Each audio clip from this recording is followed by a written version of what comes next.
Welcome to super classes. मैं सकुन आफ्ताब सिंह। हम लोग संविधान को शुरू से देख रहे हैं और वीडियो नंबर 5 में हमने अनुसूचियों के बारे में पढ़ा था, जिसमें हमने पूरी 12 अनुसूची ट्रिक से सारी याद की थी एक पोएम के तहत। तो उस अनुसूचियों में 7वीं अनुसूची और 8वीं अनुसूची से बहुत सारे क्वेश्चन बन के आते हैं। तो कल हमने 7वीं अनुसूची देखी थी वीडियो नंबर 6 में, और आज देखते हैं हम 8वीं अनुसूची। तो 8वीं जो अनुसूची है ये भाषाओं से संबंधित है। अच्छा, ये जो भाषाएँ हैं किस अनुच्छेद में आती है, तो ये अनुच्छेद हम सेपरेट पढ़ेंगे, जिसमें ट्रिक से सारे अनुच्छेद याद करने वाले हैं। तो पर इसमें भी देख लेते हैं। तो अनुच्छेद 343 से 351 तक जो हमारी भाषाएं हैं, 22 भाषाओं को जो संवैधानिक दर्जा दिया गया है उसके बारे में जिक्र है। तो देखते हैं 22 भाषाओं को संवैधानिक रूप से मान्यता प्राप्त है। ठीक, उसके बाद में अगर देखें कि हमारी राष्ट्रभाषा क्या है, तो हमारी राष्ट्रभाषा कोई नहीं है। जो हिंदी है वो हमारी राजभाषा है, ना कि राष्ट्रभाषा। और इस जो हिंदी को राजभाषा के रूप में जो अंगीकार किया था, स्वीकार किया था, वो 14 सितंबर 1949 को स्वीकार किया था। इसलिए 14 सितंबर को हिंदी दिवस के रूप में भी मनाया जाता है। अब बात करें लिपि, तो जो हमारी लिपि है वो है देवनागरी लिपि।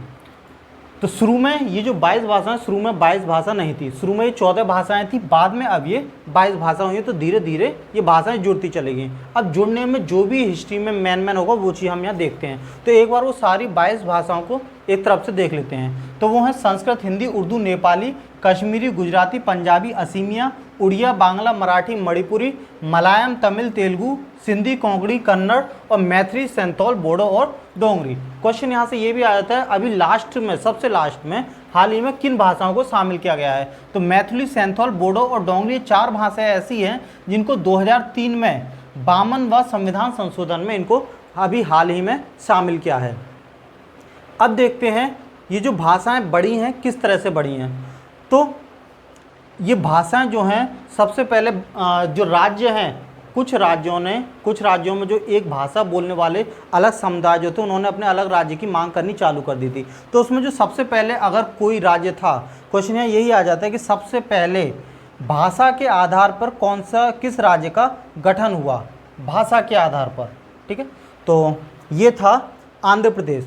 आंध्र प्रदेश में क्या था, जो तेलुगु भाषी लोग थे, मद्रास में ही थे पहले, ये आंध्र प्रदेश मद्रास से अलग हुआ है। तो मद्रास में जो तेलुगु भाषी लोग थे वो अपना अलग राज्य की मांग करने लगे कि हमारी जो भाषा है वो अलग है, संस्कृति अलग है, तो हमारा एक अलग राज्य हो। तो उसके लिए जो रामलुलू थे उन्होंने 58 दिन तक आमरण अनशन किया, और फिर उसके बाद में उनकी मृत्यु होगी 15 दिसंबर 1952 को। तो ये हालांकि याद करने की दृष्टि से नहीं है, ये बस इतना ध्यान रखना है कि रामलुलू ने अनशन किया था एक 58 दिन का। ठीक, उसके बाद में उनकी मृत्यु होगी। तो पूरा जो मद्रास था उसमें काफ़ी ज़्यादा लोग उपद्रव करने लगे, काफ़ी ज़्यादा लोग उग्र हो गए। तो उसकी वजह से सरकार को डिसीजन लेना पड़ा और मद्रास से आंध्र प्रदेश को अलग करना पड़ा। तो आंध्र प्रदेश पहला ऐसा राज्य है जिसको भाषा के आधार पर सबसे पहले उसका निर्माण हुआ या अलग किया गया।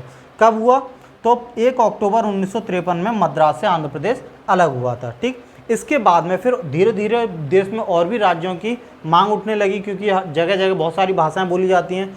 तो 1956 में इसके लिए राज्य पुनर्गठन आयोग की स्थापना हुई, जिसके आधार पर बाद में, इस घटना के बाद में 14 राज्य और 6 केंद्र शासित जो प्रदेश हैं, यूनियन टेरिटरी हैं, उनका बाद में गठन हुआ। तो इस तरह से ये राज्य धीरे धीरे बढ़े। अब बात यह है कि क्या 22 भाषाएं ही आधिकारिक रूप से बोली जा सकती हैं, तो जो केंद्र है वो तो 22 भाषाओं को मान्यता देता है। इसके अलावा जो राज्य हैं, राज्य अपने क्षेत्र में और अगर जो भाषाएं बोली जाती हैं 22 भाषाओं के अलावा, उनको भी मान्यता दे सकते हैं अपने राज्य लेवल पर। ठीक, तो इस तरह से अगर 8वीं अनुसूची में भाषाओं से कुछ भी आएगा तो यहीं से आता है, मोस्टली यही आता है कि निम्न में से कौन सी जो हमारी भाषा है, जो राजभाषा का दर्जा नहीं प्राप्त है, तो इसमें से 1-2 शामिल कर देता है।